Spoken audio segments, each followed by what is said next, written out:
Hey everybody, welcome to another GG.co.uk video with me and Andrew Mount. We are looking at days 3 and 4 of Punchestown, and hopefully we can bag a few more winners. We're going to start with the grade ones, and then we're going to move on to anything else in terms of handicaps.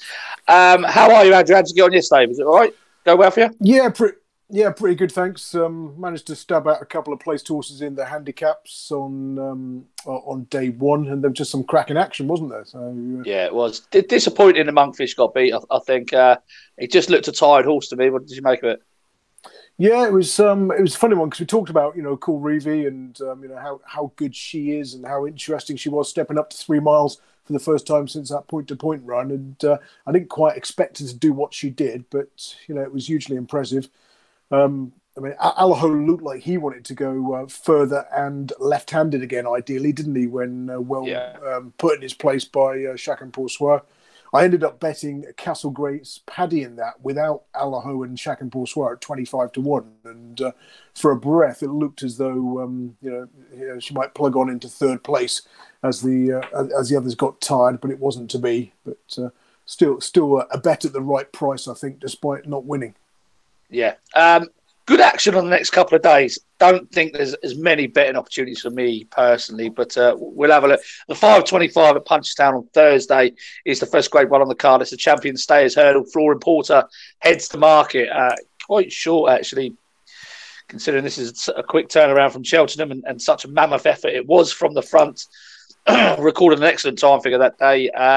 There looked to be no reason why he shouldn't be at the top of this market. Beacon Edge in at second favourite. Ronald Pump, third. Fury Road, Storyteller, and then 20-1 Bar with Heaven Help Us heading the remainder of the field. What are your thoughts on this race? Do you think Flora Porter is a believable favourite? I know he's done it 3 times now, including the Cheltenham Festival. But do you think he was always well positioned in that race at Cheltenham? And do you think anything has got a chance of reversing the form of him?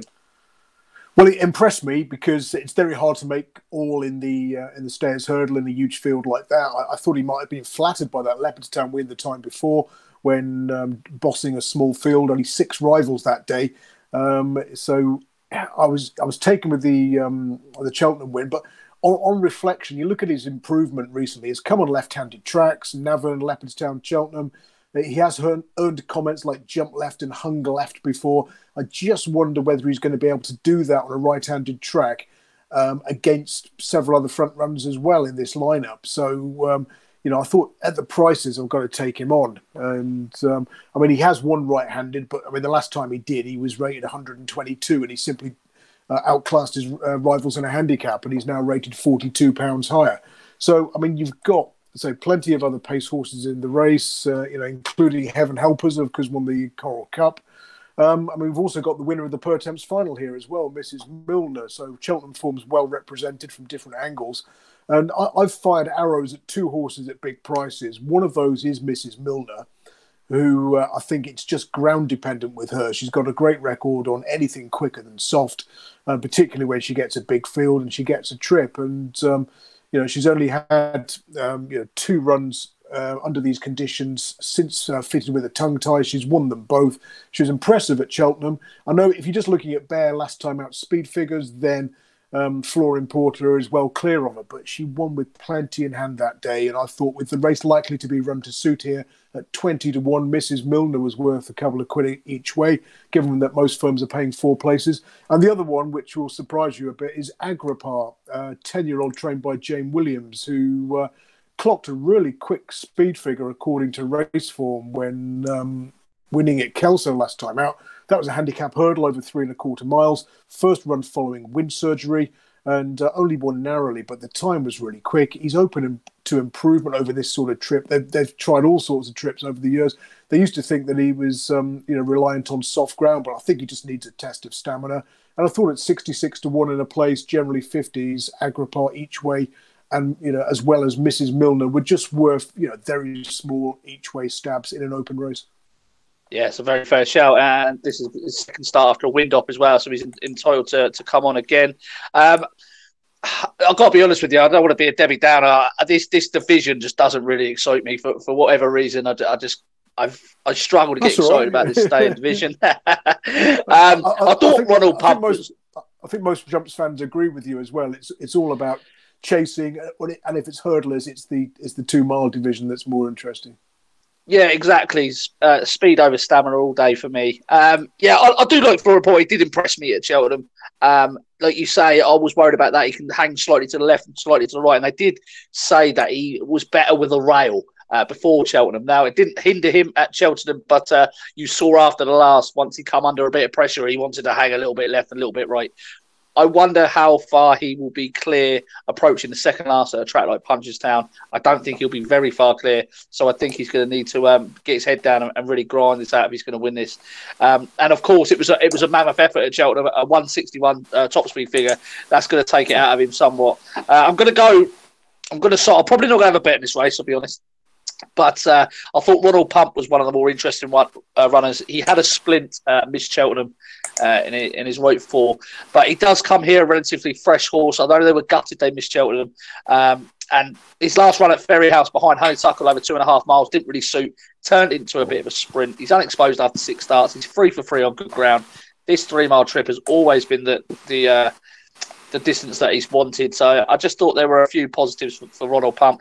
At the price is 13-2-ish, 6-1. I'd like to see him a little bit bigger, to be honest, but it's probably where I would go with it, but it wouldn't be an overly confident bet in that sort of race. I'll probably have a couple of quid on Agripart now you've mentioned him. I like that angle, so I'll have a saver with you.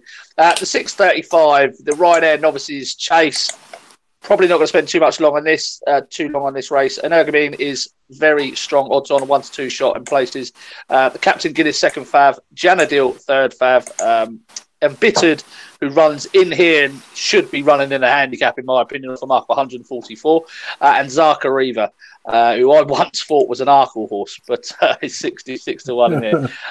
All about Energumene, is it? You can't be right all the time. Yeah, Energumene. We missed the chance to see the clash with Shishkin at Cheltenham in the Arkle. That would have been quite a race. And going into that race, I was saying Energumene's probably going to prove best when right-handed. He did win at Leopardstown last time out, but jumped out to his right. He's going the right way round this time. It's quicker ground than he's generally run on in his career, which would be a slight concern. And I thought, for all intents and purposes here, he'd probably win, but I don't really want to back him at 9-4 on. Janadil was interesting, obviously, the stablemate, having beaten Franco de Port very easily at Ferryhouse last time in a Grade 1 on yielding ground, 2.5 miles. Franco de Port was in the process of running a good race yesterday when coming down about 3 out, I think it was, behind Colreevy and Monkfish. But coming back in trip for that one from 2.5 to 2, will that suit? I mean, he ran against Monkfish the time before at Leopardstown, so he did win on his last run at this trip, though. That was albeit in handicap hurdle company at Ferryhouse a while back. So not impossible that Janadil each way he could be the alternative to Energumene here. But for me, it was more a race to watch than to get too heavily involved in. Yeah, totally agree. Totally agree with you. That rounds off the grade ones on the Thursday. We move on to the Friday, 5:25 at Punchestown. Sorry. A couple of other. Do you want some snippets for Thursday, or do you want to wait until we've done all the grade ones on Friday? You can go now if you want. If you want handicaps on Thursday, keep it all in. Yeah, just very quickly. The 340 handicap hurdle. Cousin Harry, who won here on Tuesday, he runs again, and he's had 3 runs here at Punchestown over this trip. First, 4th of 17, and a 4 when he had every chance. Cool Arcade as well in the same race would have a squeak. And in the 4:15, Voix de Rev, top weight, trained by Ian Jardine and running in this 2 mile handicap chase. He needs a big field of strong pace. He's best right-handed as well. And he hasn't had many opportunities right-handed since he's left Willie Mullins and gone to Britain. And he's had 2 runs over course and distance. He finished first in the first of them. And then he was 4th to Chacun Pour Soi and Defi de Soy in the other, when he was only a 10-1 shot to beat that pair. That was a couple of years ago. So, yeah, Voix de Rev under top weight could go well at a big price in that 4:15. And, that's about it for me for Thursday.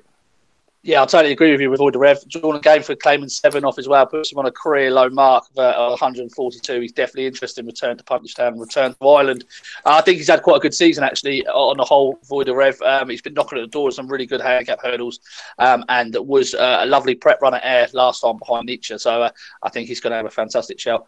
In the 340, I had one in 340. I liked Ina Bay, off a mark of effectively 114, with Jordan Gainford again claiming £7 off the horse. I thought last time at Cork in a very good race, won by Sole Pretender, who's running in the Grade 1 Stayers later on in the card. I thought Ricky Dore was very, very easy on this filly, on this mare in the closing stages of that race. Not trying to get too close to the horse that finished in front, and those horses that finished in front are rated well in the 40s. Bapome, Wonderlace, David's Charm in behind as well, and Tudor City's not a bad horse in behind. I thought that race was a decent run after a 98-day break. Only had 11 starts under rules, only 8 hurdle starts off what is effectively a second career low mark, one off 108 at Southall for Harry Fry, but has not been with his connections long.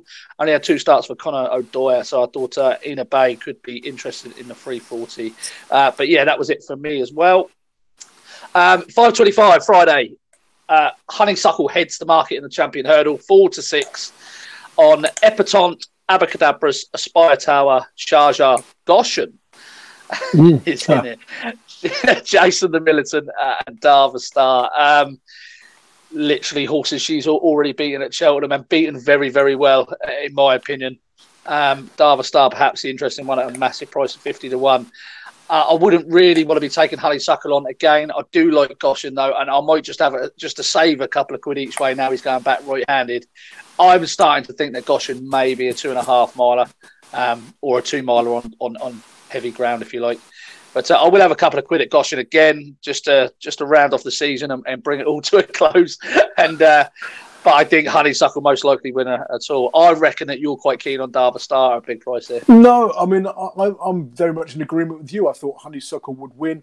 I mean, her first season under rules, she had 4 starts, she won them all. Second season, 4 starts, won them all. This season, this will be her 4th start. So, a bit like Willie Mullins with Quevega, where they used to run her twice a season. They seem to have know exactly how many runs she can stand. And she was hugely impressive at Cheltenham, winning by 6.5 lengths from Sharjah.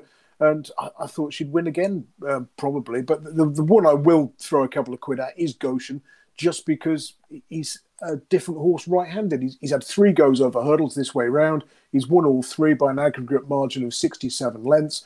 I mean, we've got short memories, haven't we? After that impressive win at Wincanton, plenty of people wanted to back him left-handed at Cheltenham, and he just, wanted to run off the track, didn't he? And as we'd seen so many times before on left-handed tracks, I mean, he got away with it in the Triumph when going to that, near side stand side rail in the straight. And he got away with it at Mickey Mouse races at Fontwell and the like. But going right-handed again, he's 10 to 1. It's a fair enough shout, given that he was an 11-2 shot going the wrong way round in the Champion Hurdle. So he's probably overpriced at double figures here, I think. So yeah, Goshen for me to give Honeysuckle a race. Yeah, let's hope so. And an each way play nonetheless with the flat 8 runners. But yeah, interesting. Bob Ollinger heads the final Grade 1 on the Friday over 2 miles 4 at Punchestown at 6 o'clock. He's 4 to 9 on. Already beat the second favourite Gaillard de Mesnil at Cheltenham. Ashdale Bob is in there at 3rd. Ngolo, Decimation and Ganapathy. Is there any sort of angle in this race where you could see a money-making scheme or to take Bob Ollinger on, if you will? Probably not. I mean, so I won this race as an owner back in 2010. I was watching the video of that this morning. Daryl Jacob dropping his whip and smacking the horse on his backside in the straight, and going from 8th to 1st in the last couple of furlongs after looking in trouble. But yeah, that's worth catching the video of that if you can. Yeah, I thought Bob Ollinger would win this, and I thought Gaillard de Mesnil will probably finish 2nd. If there is going to be a funny one that might give the favourite, finish 2nd to the favourite, maybe worth backing in the without market, it's going to be Ashdale Bob, I think, and who I'd pretty much given up on, and then he turned up at Fairyhouse last time over 2.5 in yielding ground, and he won at 10 to 1 in Grade 2 company. And now after that, they said that he's grown a lot this year, and is a horse that I'm really looking forward to for next season, possibly going over fences with him straight away. But if he has sort of grown, matured, and improved markedly, over the course of the last few months, as they say he has, then he could run well here, and he's at 18 to 1 or thereabouts. So wouldn't be the silly each way bet Ashdale Bob here in case one of the front two underperform. Yeah, he's got a great attitude as well, Ashdale Bob. Would you consider doubling up Bob Ollinger and Honeysuckle? Was that your scene? No, not to be. Not after what happened to Monkfish yesterday. That's fresh in the memory that just because they're short prices doesn't mean they always win. And I thought, if that's you, if you've got a few others, maybe at the other meetings as well, at those sort of prices that you really think are bomb-proof, then I wouldn't put you off having Bob Ollinger in multiples. But I wouldn't be getting involved. You know me, I tend to prefer the much bigger prices than that. Yeah, definitely. I got stung with a double yesterday with Monkfish, which dented my profit on Shackle Poussoir, so that was a bit gutting. Anything else on the Friday for you, Andrew? No, in a word. I did have a quick glance through the handicaps, but very, very tricky, particularly that 3 mile handicap hurdle. Well, it's interesting that you know what I mean. Harry's running in that, and of course he's won twice at this meeting previously, so. But Harry Fry's horse is just still running well enough for me to get involved. Yeah, I totally agree. Nothing really for me on a Friday either. So that's going to round us off. We will pick up a couple of races at Punchestown on the GG Weekend Watch, which will be out on Friday with Leona taking over the reins. But for now, thanks very much for joining us. Good luck with your bets on the Thursday and Friday at Punchestown. I hope we've given you a few winners over the course of the last 4 days.